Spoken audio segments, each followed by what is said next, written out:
नमस्कार दोस्तों, बहुत बहुत स्वागत है आप सभी का गवर्नमेंट एजुकेशन में। मेरा नाम है जितेंद्र, आप सभी का स्वागत करता हूं। तो दोस्तों, आज की इस वीडियो में हम एमपी पुलिस कांस्टेबल के लिए जनरल साइंस के क्वेश्चन देखने वाले हैं और इसमें हम 20 क्वेश्चन कवर करेंगे। तो जनरल साइंस के क्वेश्चन जो है वो एमपी पुलिस कांस्टेबल में पूछ लिए जाते हैं।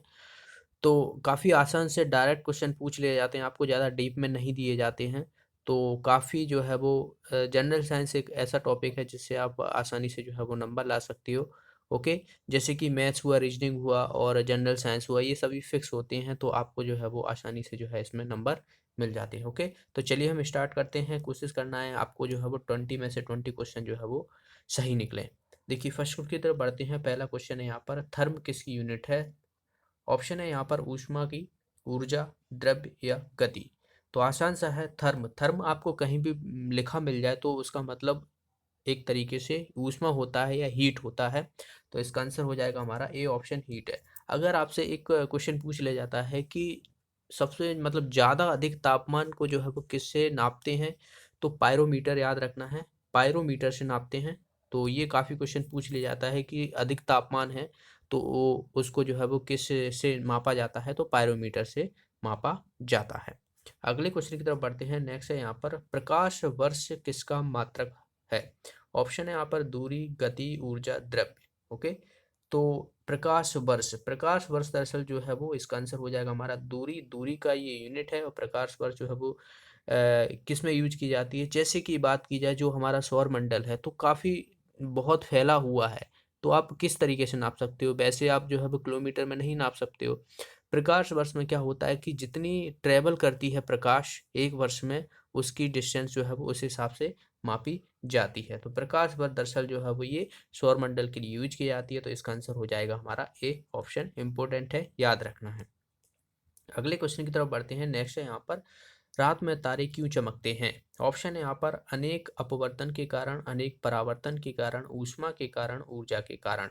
दरअसल तारे जो है वो इनका प्रकाश जो है वो एक जैसा रहता है, लेकिन जिस तरीके से तारों से प्रकाश आता है तो बहुत तरीके से जो है वो हमारे मंडल हैं, वायुमंडल से होकर जो है वो गुजरता है, तो जिसकी तरह से वहाँ से जो है वो प्रकाश का अपवर्तन हो जाता है। तो अपवर्तन के कारण जो है वो तारे हमें टिमटिमाते हुए दिखाई देते हैं। इंपॉर्टेंट है, याद रखना है। तारों का जो है वो खुद का प्रकाश होता है।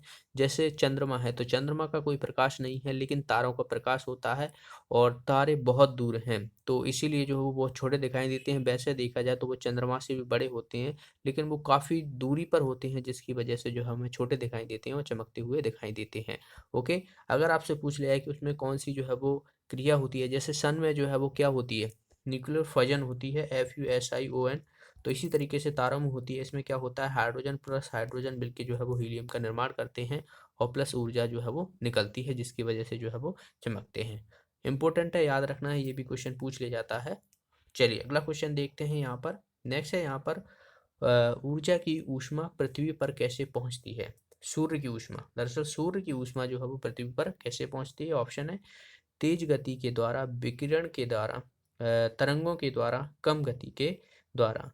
तो सूर्य से, जाहिर सी बात है, सूर्य से क्या होता है, रोशनी आती है और रोशनी हमारे पास किस तरीके से पहुंचती है, वो रेडिएशन के थ्रू पहुंचती है। तो इसका आंसर हो जाएगा हमारा बी ऑप्शन, रेडिएशन के माध्यम से या विकिरण के माध्यम से। सूर्य से जो प्रकाश हमारी तरफ आता है वो 8.3 मिनट के करीबन जो है वो लगता है उसको हमारे धरती पर पहुंचने के लिए। अप्रॉक्स आपको याद रखना है, इंपॉर्टेंट है, ये सीधा डायरेक्ट जो है वो क्वेश्चन पूछ ले जाता है। ओके, और किसके माध्यम से? रेडिएशन के माध्यम से पहुंचती है, और जो कि हमारा एक सूर्य जो है वो हमारे सौर मंडल का केंद्र है। और सौर ऊर्जा जो है वो प्रदूषण रहित होती है, और सौर ऊर्जा से जो भी फोटोसिंथेटिक होती है पेड़ पौधों में, सूर्य के प्रकाश के माध्यम से ही होती है, जिसकी वजह से जो है वो हमें ऑक्सीजन मिलती है।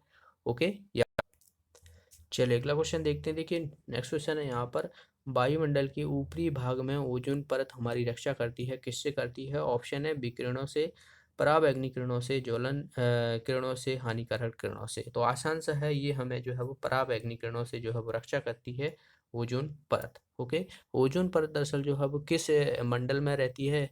ये रहती है, देखिए, सबसे जो हमारा निचला मंडल रहता है वो ट्रोपोस्फियर रहता है, उसके बाद जो है आता है स्ट्रेटोस्फियर रहता है। ओके।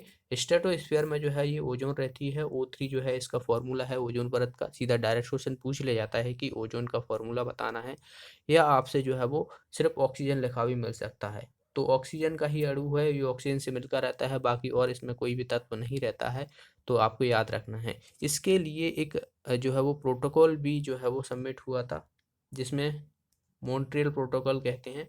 मॉन्ट्रियल प्रोटोकॉल ये दरअसल जो है वो कनाडा में हुआ था, 1987 में हुआ था, जो कि ओजोन परत की रक्षा के लिए जो है ये किया गया था।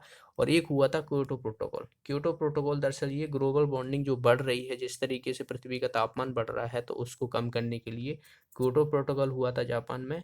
ये हुआ था 1997 के करीबन, और 1987 में जो है वो मॉन्ट्रियल प्रोटोकॉल हुआ था, जो कि ओजोन लेयर से बचाने के लिए किया गया था। तो ये भी याद रखना है।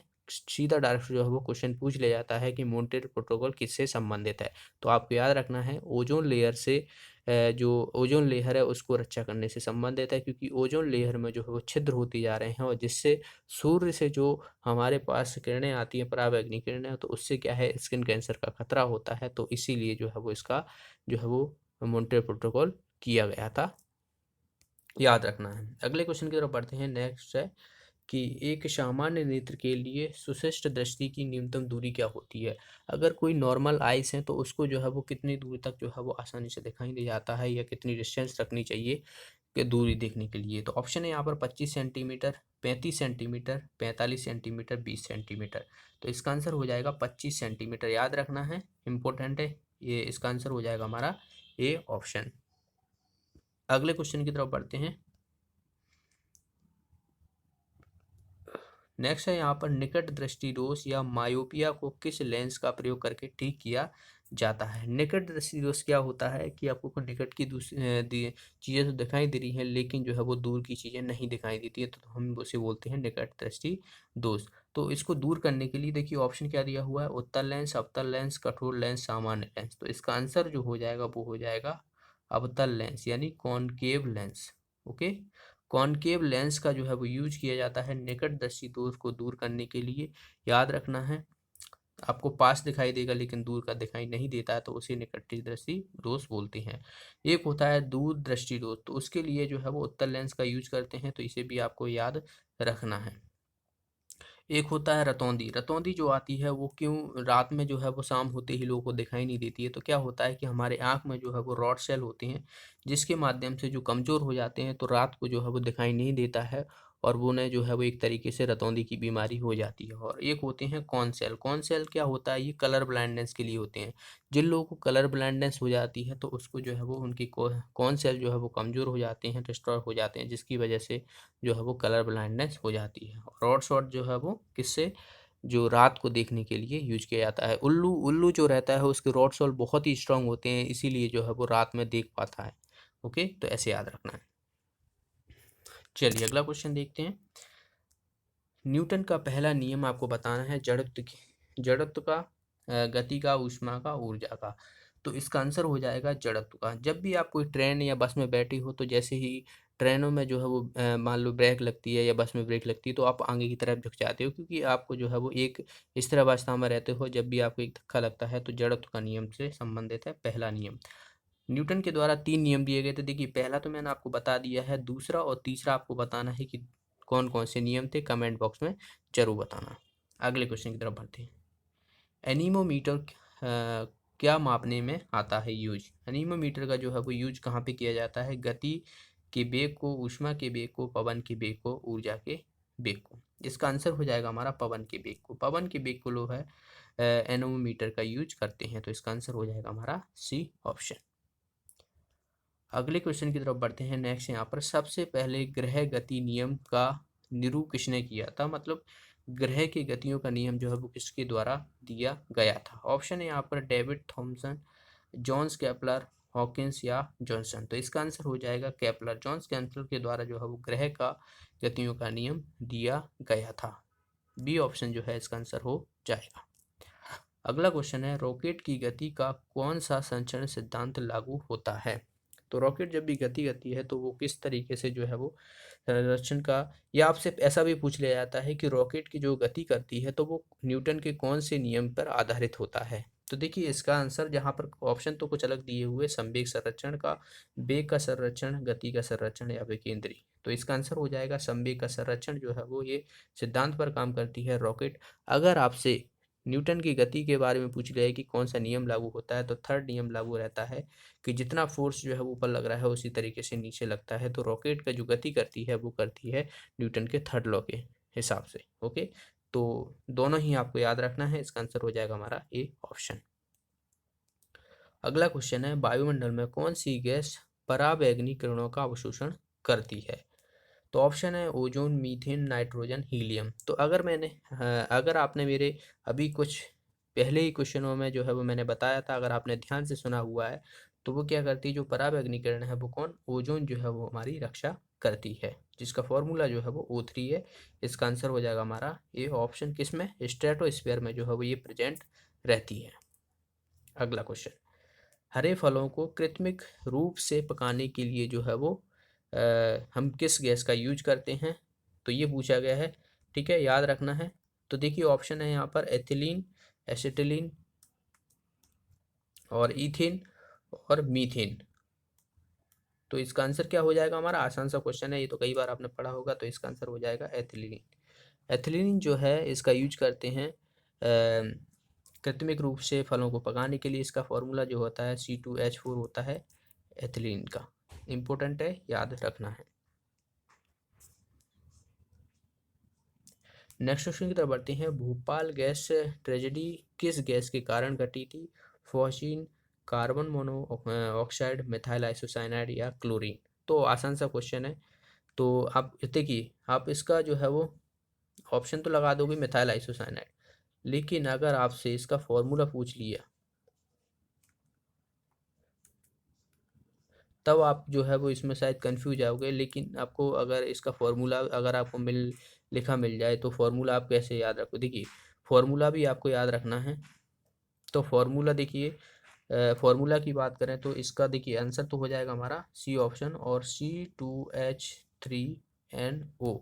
तो ये फॉर्मूला रहता है। तो फॉर्मूला आपको याद रखना है। ये तो हर किसी को याद रहता है, मिसाइल आइसोसाइनाइड, लेकिन फॉर्मूला जो है वो बहुत कम लोगों को याद रहता है। तो फॉर्मूला आपको याद रखना है C2H3NO, C2H3NO, C2H3NO, C2H3NO जो है वो मिसाइल आइसोसाइनाइड का फॉर्मूला है। नेक्स्ट है यहाँ पर उपास्थीय तथा हड्डियों के निर्माण और संपोषण है आवश्यक तत्व कौन सा है? ऑप्शन है यहाँ पर मैग्नीशियम, कैल्शियम, जिंक या सिलिकॉन। तो हमारी हड्डियों में जो है वो कैल्शियम होता है ज़्यादातर से। ओके, तो इसका आंसर क्या हो जाएगा हमारा, कैल्शियम जो है इसका आंसर हो जाएगा। इम्पोर्टेंट है, अगर आपकी हड्डियाँ जो है बहुत से लोगों की कमज़ोर हो जाती हैं तो उनमें क्या रहता है, कैल्शियम की कमी आ जाती है। तो ये आपको याद रखना है, जो कि हमारी मुख्य रूप से जो एलिमेंट रहता है हड्डियों में वो कैल्शियम रहता है। कुछ चीज़ें और बताऊंगा, जैसे कि हड्डी को बोन से, और लिगामेंट को जो है वो बात की जाए तो बोन से कौन जोड़ता है, ये आपको पता होना चाहिए। देखिए लिगामेंट को बोन से जोड़ता है तो वो कौन जाता है, टेंडन।